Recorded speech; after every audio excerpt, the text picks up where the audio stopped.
This Week in Richmond is made possible in part by Alpha Natural Resources, an energy company dedicated to respecting the land. Alpha Natural Resources, we power the world through the energy of our people. Haley Buick GMC, the place for a new Verano or Terrain Denali, in Richmond and online at haleybuickgmc.com. Everywhere there are lighting poles, there's one more opportunity to save money. Intelligent Illuminations provides cost-effective wireless lighting solutions for roadway or area outdoor lights. Kanawha Valley Arena, Virginia's cowboy town, hosts an array of events from Civil War reenactments to diesel truck pulls. More information online at virginiarodeo.com. The Virginia Chamber of Commerce, the voice of the Virginia business community, working in legislative, regulatory, and political arenas to promote the free enterprise system. Additional support is provided by these sponsors.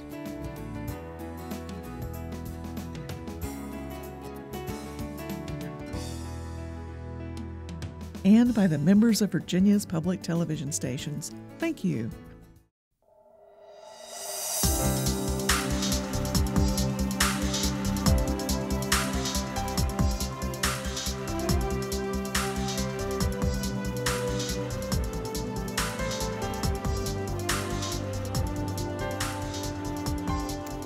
Welcome to This Week in Richmond, and a welcome back after too long since you've been on the program. Delegate David Toscano from Charlottesville, the Democratic leader in the House, representing Charlottesville and a part of Albemarle County. And appreciate your being back with us today. Thanks for having me. Talking with our viewers about issues past, present, and future, if you wish. So if you wanted to start with any comments about the 2013 session, let's start there. Sure. Well, I think this session is going to be remembered for the transportation bill and to a lesser extent the whole debate about Medicaid expansion. As you know, the transportation bill is being signed into law by the governor, and it was not an easy bill to pass, but it's a substantial bill. It's not the bill exactly the way I would have written it, but sometimes in order to get something done, you've got to make compromises. And on the whole, this thing is a really good bill for Virginia. You know, I've heard several people say something similar to what you said, that I don't know who anyone thinks it was just the bill they wanted, but it was what you were able to work out through both chambers and both parties. Well, I think when the governor introduced his bill in January, it was not something that was very pretty. It really didn't accomplish very much. It didn't raise the kind of revenue that we needed to raise in Virginia. But, you know, they say the governor proposes and the legislature disposes. And once the legislature got its hands on the bill, we decided we were going to transform it into something that was really fundamentally different for Virginia and something that would really help us in the decades ahead. And so as a result, there's substantial revenue that got raised. In my area, we had, for the first time in Virginia history, we have a dedicated source of revenue for passenger rail that will help support the rail initiatives that have been taken as a result of the Kane administration up and down the corridor from Lynchburg through Charlottesville to D.C. and probably will be extended down into the valley into Roanoke. There are other passenger rail initiatives going on in the corridor between Newport News and Richmond and Norfolk. And that's good for the Commonwealth. Beyond that, there are substantial monies to fix our roads and repair our bridges and to build new roads where we need them. So it's a good thing for Virginia. You know, I've heard others, in fact, we've had some guests on the program talk about the roads. Appreciate your bringing out about rail, because I think that has not been discussed that much here in Richmond or maybe around the state. Well, it's a good way to move people for relatively long distances and to get cars off the road. Beyond that, we have real needs for our freight rail in Virginia, and I think that the monies in the transportation bill are going to help there, because I think freight rail was getting into loggerheads, logger jams with the passenger rail, and I think we've got to figure out a way to accommodate both. We depend on moving goods and materials out of the Port of Virginia to the Midwest. And when the Panama Canal it completes its expansion, we're going to see more and more trade coming through the Port of Virginia. We have to be able to move that trade through Virginia to the Midwest so that our port can be viable and really generate the kind of revenue that will help us throughout the Commonwealth. Sounds like it's going to be something that people will be talking about in years to come. It was good done in the 2013 session. Well, I think it'll be similar to the Belial's transportation bill that was passed in the mid-'80s. You know, a lot of us were somewhat concerned about having to raise revenue. I mean, anytime you raise taxes, people are concerned. But it was necessary if we were going to have the infrastructure in place so that Virginia can remain competitive in the national and the global economy. Okay, now you said the other big issue for the session was Medicaid?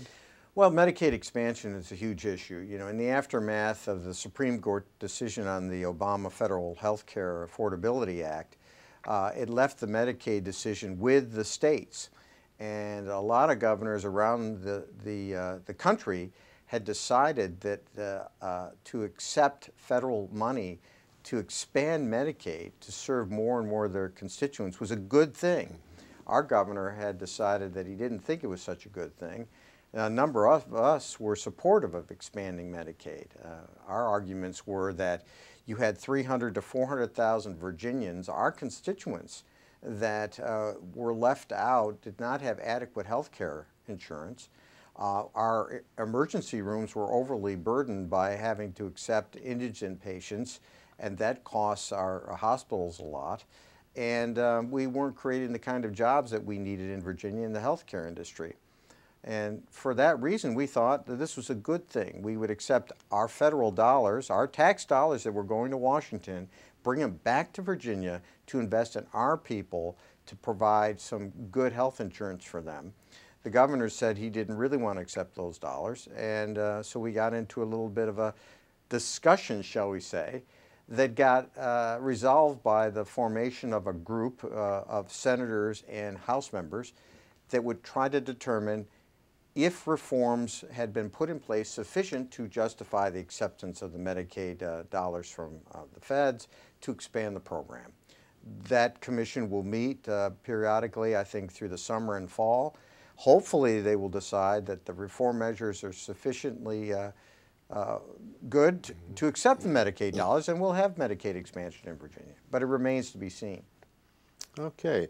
Now, I mentioned at the beginning that you represent Charlottesville. There was an issue that was particularly interest in your community, but around the state too, that had to do with the governance at UVA.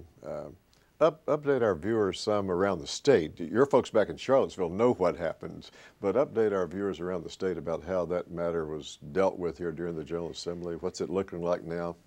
Well, you know, it's very interesting. You know, being that I live in Charlottesville and Albemarle County, you know, we're right in the middle of it. Our president, the president of the university, Teresa Sullivan, people were thinking that she was doing a terrific job, and then all of a sudden, one day, she was summarily asked to resign her post through the efforts of the rector of the University Board of Trustees. That generated a firestorm. I never got more emails in all my 8 years in the General Assembly than I did on this issue. People wanted to bring Terry Sullivan back, and in fact it spread statewide. There were groups all around the state who argued that she should be brought back. Well, after a couple of weeks, the Board of Trustees, the Board of Visitors decided they would bring Teresa Sullivan back, and she was reinstated. Really unprecedented. You don't see that very often in universities. No. She was reinstated. But what remained was the issue of two things. One is whether the governance procedures at the University of Virginia were appropriate for that institution, and two is whether the General Assembly should reappoint the rector to another term on the Board of Visitors. So those were the two issues that we had before us in the General Assembly. We did make some minor changes in the governance process of the Board of Visitors, but the major issue was the vote on the rector, and that vote was it was very divisive. Usually the governor, when he recommends someone for reappointment, that person just sails through, 100 to 0, 99 to 1. This vote was 63-37, something like that. It was a split vote. She did get reappointed. That was the House vote. The Senate vote was similarly split. And her term as rector will expire at the end of, I guess it's the end of June or May. She will remain on the board. But that was the end of that story. It still gets a lot of discussion in Charlottesville, lesser discussion around the Commonwealth. But the president of the university is doing a terrific job. We've got challenges, tremendous challenges in higher education, but she is a person who I think can do the job that needs to be done in light of those challenges. It's interesting. So often things that happen here around the Capitol, people think they're strictly partisan, and they are at times, and at times they're not. And certainly the rector's first appointment came from Governor Kane. And this was a reappointment from Governor McDonnell, so it didn't really have R or D behind it. It was just a thorny issue. That's right, and you look at the vote in both the Senate and the House, you had Democrats supporting the reappointment of the rector, and you had Democrats opposing it. So right. It was quite a mix. This was not a partisan issue. There are a lot of things that we do in a nonpartisan way. There are a lot of votes that are taken where the divisions are more regional, but there still is some degree of partisanship that maybe we don't want to get like Washington. We're unique in Richmond. We do have our partisan squabbles, but at least we pass a budget on time, and at least we can get a few things done. You mentioned in transportation that it does increase some revenue. So moving forward here during the summer and then even perhaps upcoming session, what do you see in the crystal ball with regards to tax reform? I mean, we have presumed statewide candidates, not yet nominated as we're having the conversation today, who are talking about tax reforms, different ideas, but tax reforms. But member of the House, leader in the House, what do you see on the horizon?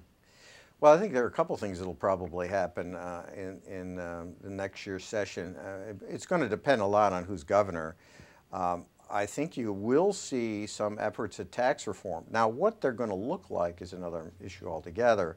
The Republican candidate for governor has put forward a proposal for tax reform, which really is designed to cut taxes. I mean, he's proposing cutting the corporate income tax by a couple of percent. He has discussed closing loopholes to make up the difference, but he hasn't identified those loopholes. So we really don't know whether it's going to be more than just a tax cut. And of course, that's going to just knock heads with this whole issue of educational funding, because as you know, the general fund, which helps support education, public safety, healthcare expenditures, some of that money is going into the transportation budget as part of the transportation compromise. So there's not going to be as much money for education and health and public safety. You got to get that money from somewhere. Universities have great demands. K through 12 has great demands. Pre-K has great demands. And without additional revenues coming in, how are you going to fund all this? So I think you're going to see in the next session some discussion about tax reform, a lot of discussion about education and educational funding, because we've got to make sure that our schools, our high-quality schools, maintain their quality, and we have to make sure that our universities are top-notch. You got to get the money from somewhere, and if you cut taxes, there's not going to be money to pay for it. So if I tried to sum up what you were saying and then reflect back to you, you see some prospects for some reforms, and it's just a question of whether the reforms are changing the tax structure, lowering the tax base, or to be. Well, I think the issue is going to be, is tax reform just going to be tax cuts, which will leave us with insufficient revenues to support the needs we have, or is it going to be genuine reform, which changes some of the calculations and the rates and it might raise the rates on some people, but lower the rates on other people. That would be genuine reform. Are we going to cut some of the tax loopholes that are provided to large corporations that may or may not use them for a public benefit or not? If you close some of these loopholes and you change some of the way the rates are structured, you would get genuine tax reform that would be potentially revenue neutral, so we could fund the things that we need. But if you just cut taxes, we won't have the revenue that's needed. I think that's where the fight's going to be. You know, thinking about local revenues and state revenues, and as you mentioned, you've been serving here for 8 years. You were involved for many years prior to that back in your own community.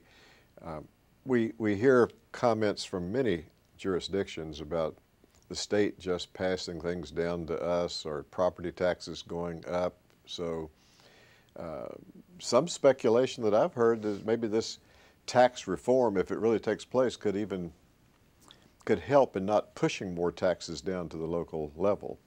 Well, you'd like to see tax reform such that localities didn't have to make up the difference, because when that happens, people's property taxes get raised. In some of the proposals that I've seen out there, it eliminates some of the ability of localities to collect uniquely local taxes. When that happens, the burden falls again on the property owner, and you have to raise taxes on the property owner to fund the local share of schools. I come out of local government. I used to be mayor of Charlottesville. I served 12 years on city council, so I know exactly what happens when Richmond tries to change the tax structure and eliminate the ability of the localities to collect certain taxes. It ends up that people have to pay, and it's usually the residential property owner ends up paying more. So I would be very leery about supporting any so-called tax reform that ends up with localities having to pick up the slack, because I think that would be a disaster for the local property tax owner. So folks needed to be stay tuned on that during the summer and the fall and then into the next session. Well, I think it's very important for constituents to stay active and stay engaged wherever they are. You know, I'm in a unique district. I have a lot of people who participate a lot in local and state government. There are other places, though, that where constituents aren't as actively engaged. They have to be actively engaged, because otherwise their legislators don't know what people think and could act in a way that might hurt those folks without really intending to do so. So people have to be engaged, and they've got to look carefully at what their legislator is doing. You know, before we started the show, we talked about another issue that you surprised me with your comment, because some of us had thought, well, that issue somewhat dead, but you said not so. It's being discussed in many places, and that's redistricting. Tell us something about what you're hearing on that issue. Well, I think there's going to be a statewide effort to regenerate the interest in a nonpartisan redistricting commission. And in some ways, it's a perfect time to do it, because we've just finished the last redistricting. There are a lot of legislators who perhaps project out 8 years and say, well, you know, maybe I won't even be here 8 years from now.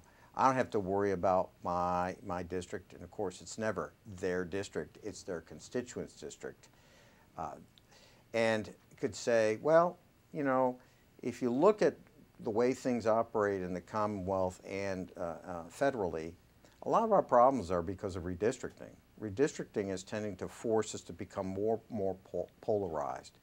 If we took the politics out of redistricting, if we made it a nonpartisan process, I think we'd get more competitive districts and probably more moderation in our politics. So there's a group out there that's trying to get the gubernatorial candidates to commit to nonpartisan redistricting. They're also trying to get delegates to commit in advance that they will support nonpartisan redistricting. So I'd like to see perhaps a bipartisan effort in the next General Assembly session to move that concept forward, so we could have a change that would take effect with the next redistricting process and take some of the politics out of it. Oh, you make certainly an excellent point that the timing is such that if you and your colleagues and the next governor want to consider it, it's the time, not when it gets so close to redistricting again. You know, when it gets close, people start saying, I want to protect myself, and I want to make sure I can draw those lines so that I can choose my voters rather than my voters choosing me. That's not the way we're supposed to do it in a democratic society. The voters are supposed to choose their legislators, not the other way around. So I'm hoping there'll be some movement on this, and got good people in the coalition. You mentioned nonpartisan redistricting. There's been discussion from time to time about some more nonpartisan commission or something that would help in the selection of judges. Is that an issue that's pretty much dead, or do you see any positive changes that would take place, or perhaps you think the system as it's working right now is working pretty well on judge selections? Well, you know, I'm not very optimistic about our prospects for changing the way judges are selected, even though I'm not pleased with the way judges are selected. I think that in the House, many judge selections are simply based on politics. And if you're not in the majority party, you really don't have much role at all to play. Not only that, but I don't think that a lot of folks are looking for philosophical balance in terms of the appointment of judges. I think there are too many judges that are being appointed that are just former prosecutors and don't have any experience in any other area of law. And I think we need a better system that brings more balance to the judicial, to the judges who sit on the bench. Now, how to get there is another question. Right. It used to be bar associations were actively engaged in the selection of judges. My perspective now is that the legislators, they just disregard the bar's endorsement, and they choose who they want. And I'm not sure that's the best way to select judges. I mean, we've got a very good bench in Virginia, but sometimes I think it's by happenstance, not by design. And I wish there was a better way to do it. Thinking ahead to the next session, what are some other issues or ones that you might be working on during this interim time, or ones that you and your colleagues are seeing for the 2014 session? Because as you said earlier, and I would just echo your comment, it's really important for constituents to be talking to their elected officials now when you're not in the heat of matters down here during the session. Well, I've always encouraged my constituents, and I would encourage other people who are watching this program, that if you have an idea for some change you want to see happen, go talk to your legislator now. Do not wait until November. It's too late by that time, because a lot of these things require a lot of thought and discussion before they're introduced as bills. Legislating is a complex process. It's not just politics, it's also policy. And it takes some time to work through some of these things. Now, in terms of what we're likely to see next year, you know, it's in some ways it's not rocket science. A lot of it depends on who the governor is, because it'll be he this time, largely sets the agenda. But we always have these issues related to the role of the budget in terms of our priorities. Education. For me, education is always the #1 priority. But we have a mental health system that needs more funding. You know, we need to make sure public safety is adequately funded. I've been concerned about the impacts of climate change on our ability to respond to disasters. Whether or not you believe that climate change is created by humans, you still got issues related to the increasing ferocity of storms and what that means for Virginia. And we're going to deal with disaster relief, those sorts of things. And you could see these perking through the legislative session in the next year. Well, Delegate Toscano, we very much appreciate your being on This Week in Richmond and talking about past, present, and future. And we thank you for your service here at the General Assembly. And we would encourage our viewers to take what Delegate Toscano said to heart and be in touch with your delegates, your senator, and to be involved in this very important year leading up to the 2014 session. Well, thank you. That's the only way we can get our jobs done correctly is by hearing from people who we represent. Yes. Well, thank you very much, and we look forward to having conversation with you as we get near the session coming up. Great. Thank you. Thank you.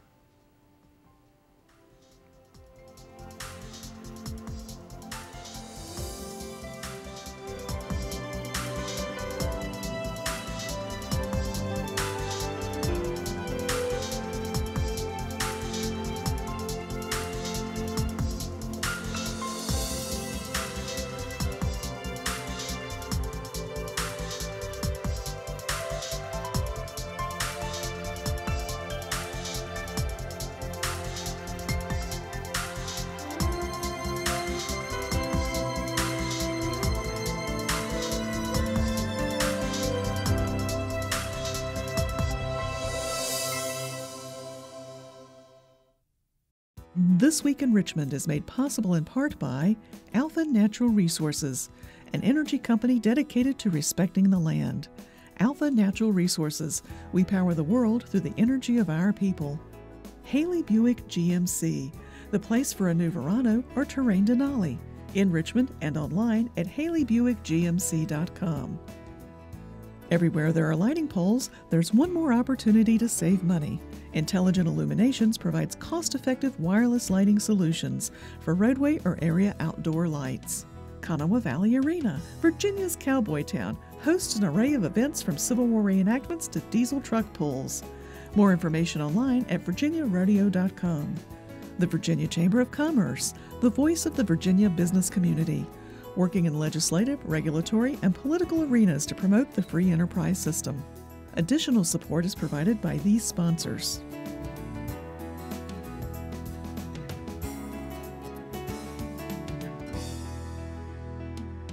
And by the members of Virginia's public television stations. Thank you.